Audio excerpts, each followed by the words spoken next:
बोलते हो। वो किताब यूं कहता है, ऐ समाज के बेटियों, निगाहें नीची रखो, इधर उधर मत देखो, don't show here and there and just consider and look at the way। निगाहें नीची करके अपने सामने देखकर निकल जाओ। and don't show beauty and ornament in front of a stranger person। इस्लाम क्या कहता है कि अपनी खूबसूरती को, अपनी आंखों को, अपनी होंठ को, अपनी शक्ल को, अपनी बालों को, अपनी पार्ट्स ऑफ बॉडी को किसी के सामने, गैर महरम के सामने जाहिर मत करो। देखिए वो मर्डर तो बात की बात है मीडिया वालों। अगर अब्दुल्ला सालिम यहीं आकर बोलता है स्टेज पे कि समाज की बेटियों को कहो कि पर्दे में रहे और समाज के जवानों से कहो कि फोन पर हेलो हाय ना करे, I love you, I miss you, I like you, I remember you, ऐसे सेंटेंस ना लिखे इस्लाम में जायज नहीं है, तो तुम ही उछल उछल कर स्टूडियो में बोलते हो कि ये मौलाना लोग देखो ये आजादी के ऊपर पाबंदी लगा रहे हैं। ये आजादी पर पाबंदी नहीं है, ये समाज में आफताब जैसे हरकत वजूद में ना आए, किसी समाज की, किसी बेटी की जिस्म के टुकड़े ना हो, उसको रोकने के लिए इस्लाम का ये पैगाम है। तुम शायद नहीं जानते कि इस्लाम की बारीक ऑर्डर के अंदर अल्लाह तबारक व तआला ने कितनी कितनी बुराइयों का खात्मा रखा है। अगर अमल कर लेते इस आयत पर, आफताब भी अमल करता, समाज की वो बेटी भी अमल करता, तो आज ये वारदात होते नहीं होते। इसीलिए हम कहते हैं ना कि हमारे पास दुनिया की वो किताब है जिसमें तमाम समस्या का समाधान।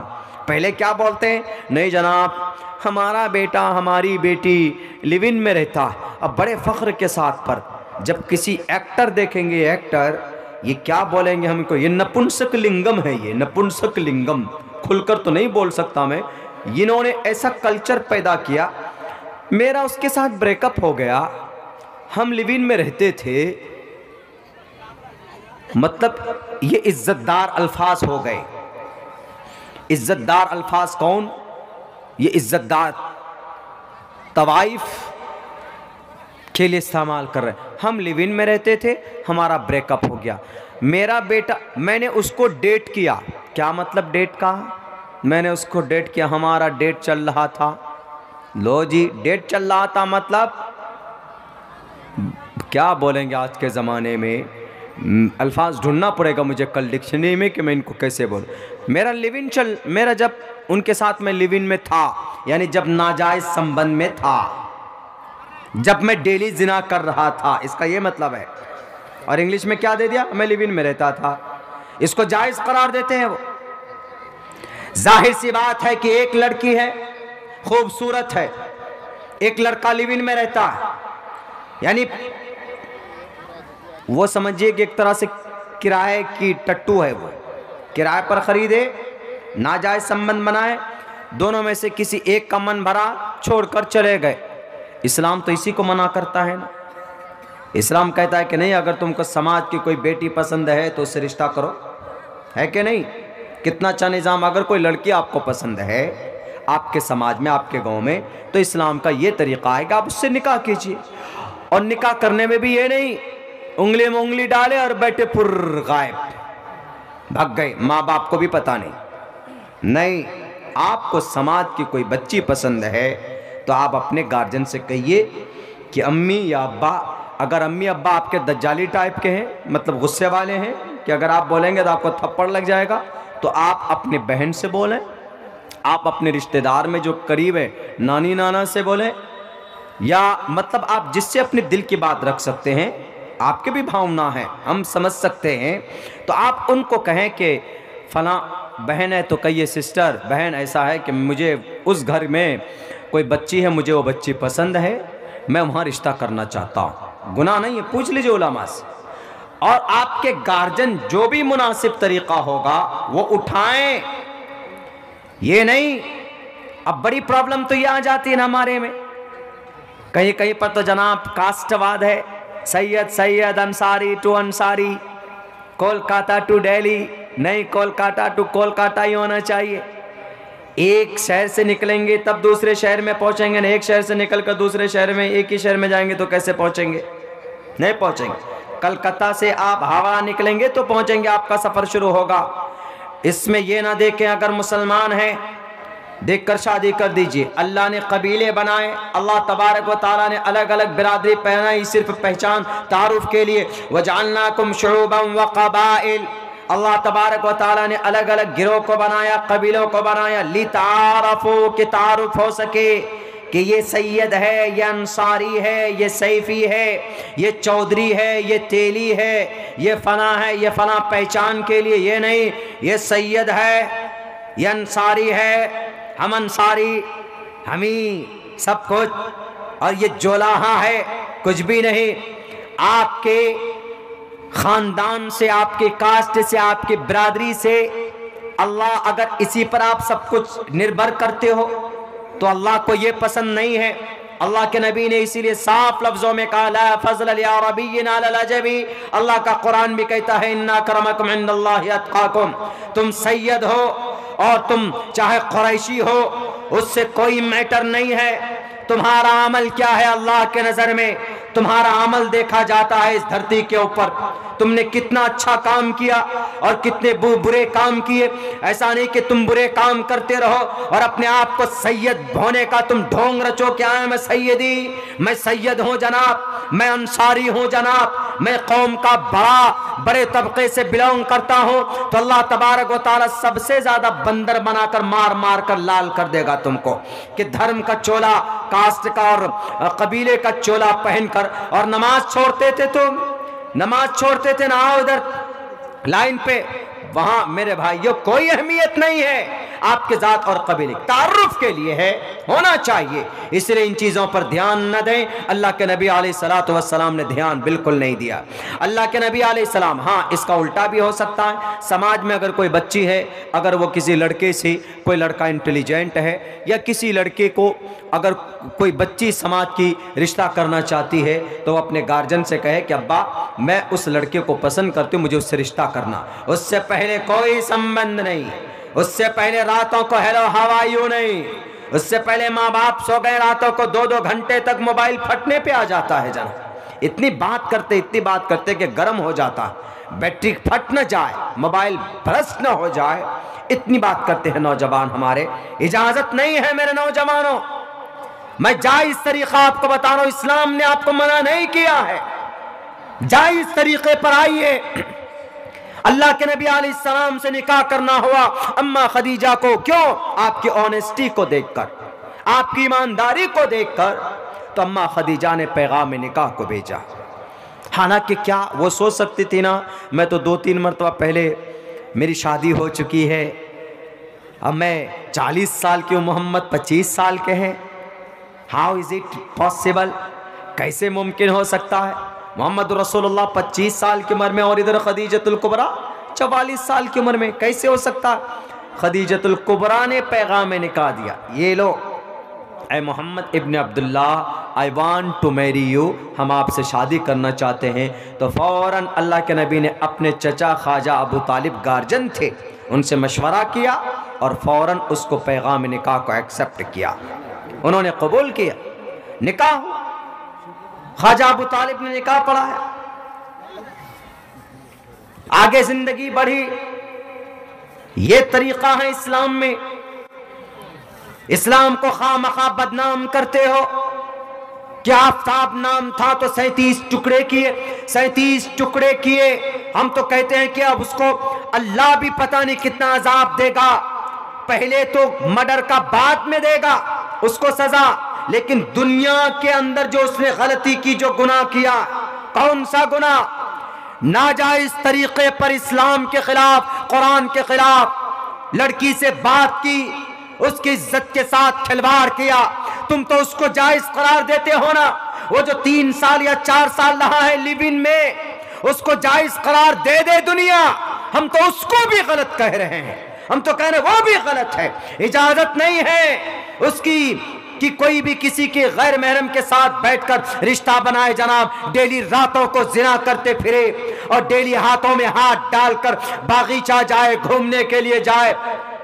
तुम्ही हमारे सब कुछ, तुम्ही हमारे सब कुछ नहीं। इस्लाम कहता है कि इजाज़त नहीं है किसी गैर महरम को एक नज़र आपने देख लिया, एक चूकती ही हुई नज़र तो माफ़ हो सकती है, दोबारा टकटकी लगाकर देखते रहना इजाज़त नहीं है।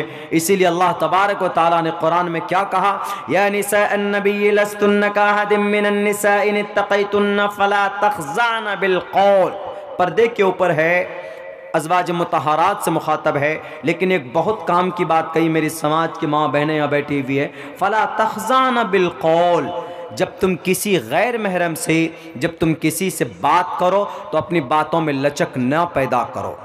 हम लोग जब पढ़ते थे मदरसे में तो हमारे उस्ताद लोग उसको प्रैक्टिकली करके बताते थे। जैसे सपोज दैट आपके आजकल आपका मोबाइल है, उसके अंदर में फ़ोन आता है किसी का, किसका, किसी गैर महरम मर्द का आता है। आप घर में लेडीज़ हैं, किसी की वाइफ है, तो वो पूछता है कि हेलो हमको फ़लाँ भाई साहब से मिलना है, तो आप फला तख़ज़ान बिल क़ौल, बातों में लचक मत पैदा कीजिए, सख्ती के साथ बोलिए।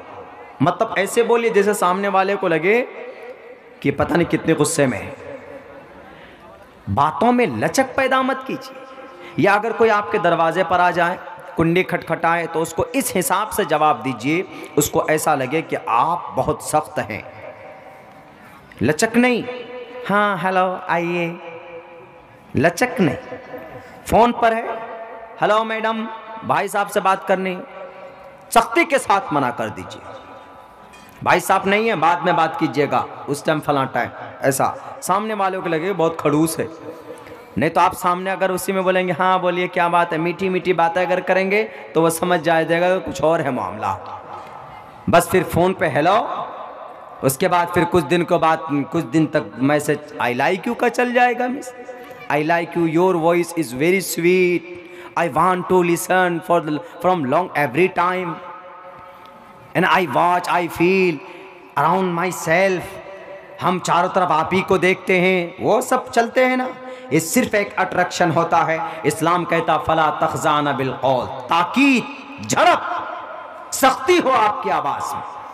कोई गैर महरम आपको आवाज़ दे आपके दरवाजे पर, सख्ती से मना कर दीजिए, बचने की कोशिश कीजिए। फ़ोन पर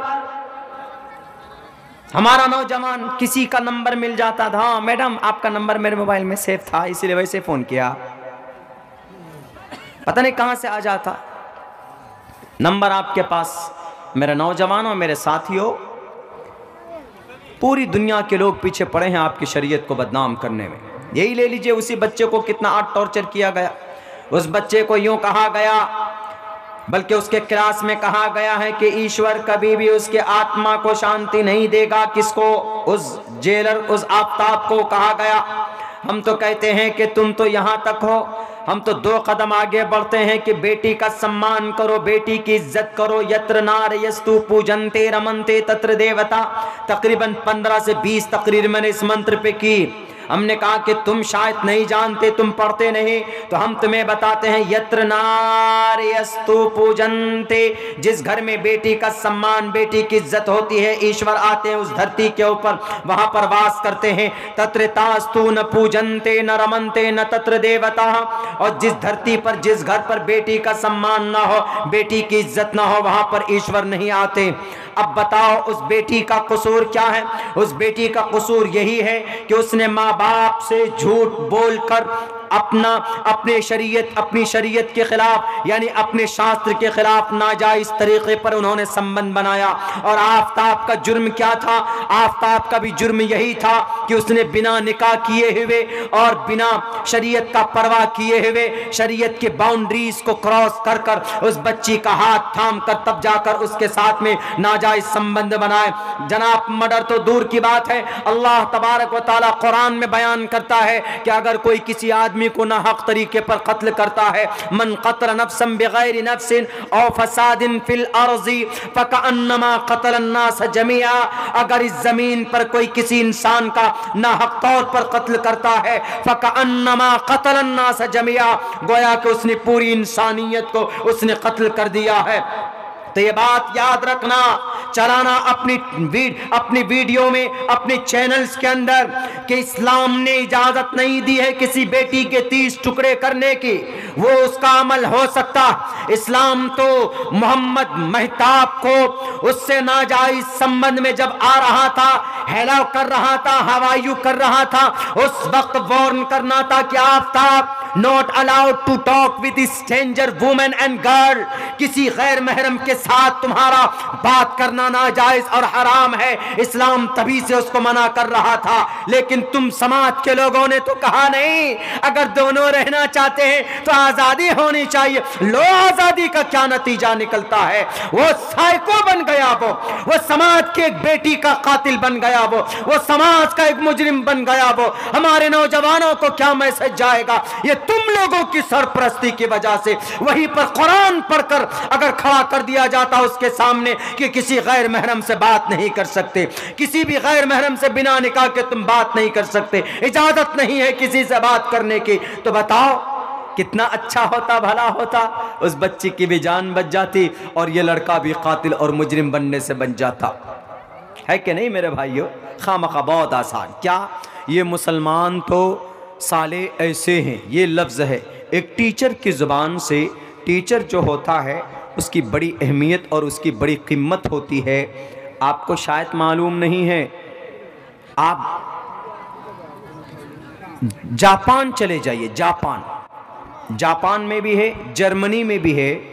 वहाँ के जो चीफ जस्टिस है, जो वहाँ के कोर्ट का जो सबसे बड़ा जज है, जो उसको इज्जत और सम्मान वहाँ पर नहीं मिलती, वो इज्जत और सम्मान वहाँ के टीचर को मिलती।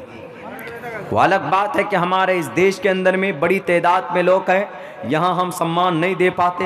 यहाँ सम्मान तो जनाब सिर्फ पीएम और सीएम के खाते में है, सिर्फ शायद यहाँ सम्मान तो सिर्फ एमएलए और एमपी के खाते में हो सकता है, लेकिन वो सम्मान वहाँ पर टीचर को दिया जाता है। और टीचर भी अपने बाउंड्रीज को वो जानते हैं।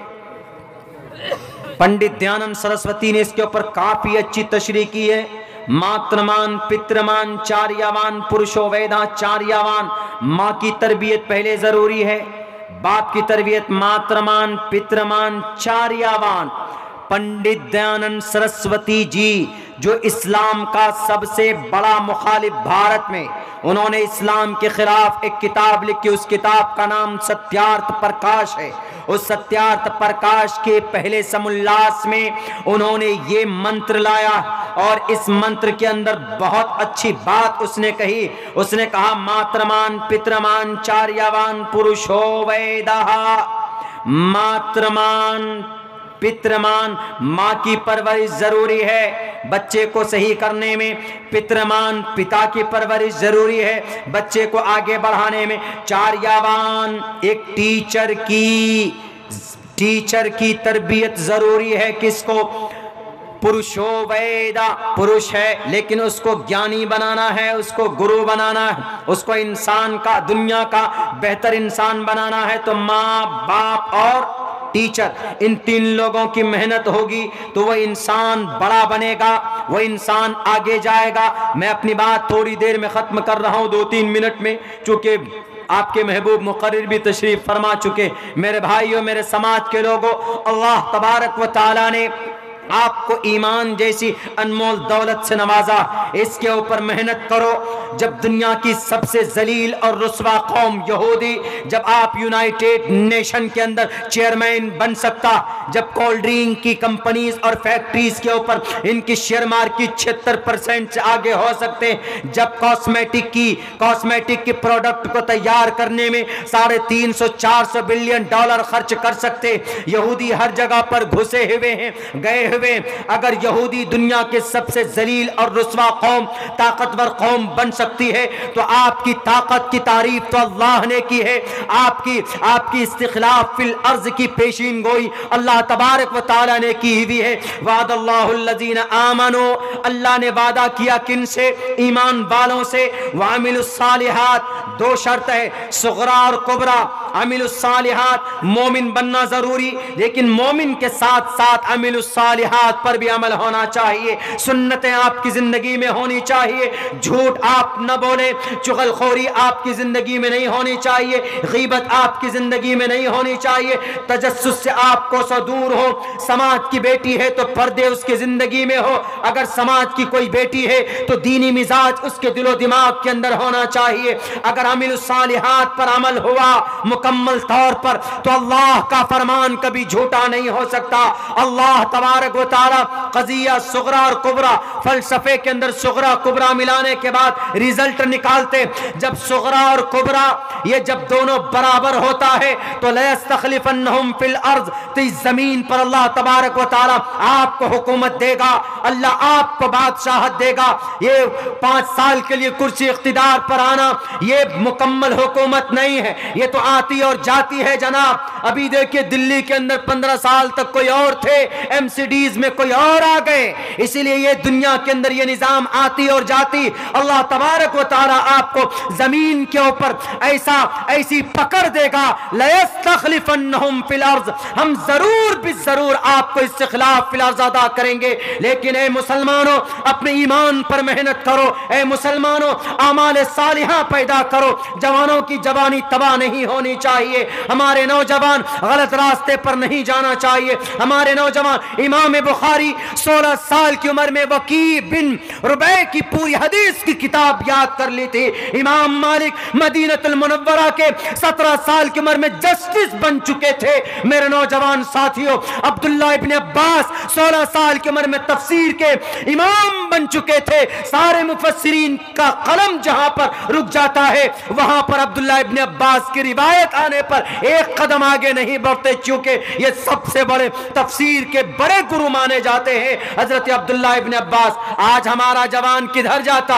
आज हमारा नौजवान देख लीजिए, जिंदगी में नमाज नहीं है, हमारे नौजवानों की शक्ल के अंदर में सुन्नत रसूल नहीं है। इस सुन्नत रसूल को ब्लेड, जनाब कैंची और उस तुरे से डेली खुरच खुरच कर पेशाब की नालियों में बहा देते हो। सुभान मन ज़य्यना रिजाल बिल्लुहा, अल्लाह के नबी अलैहिस्सलातु वस्सलाम की दाढ़ी की ज़ियारत के लिए जिब्राइल अमीन तशरीफ फरमा होते थे।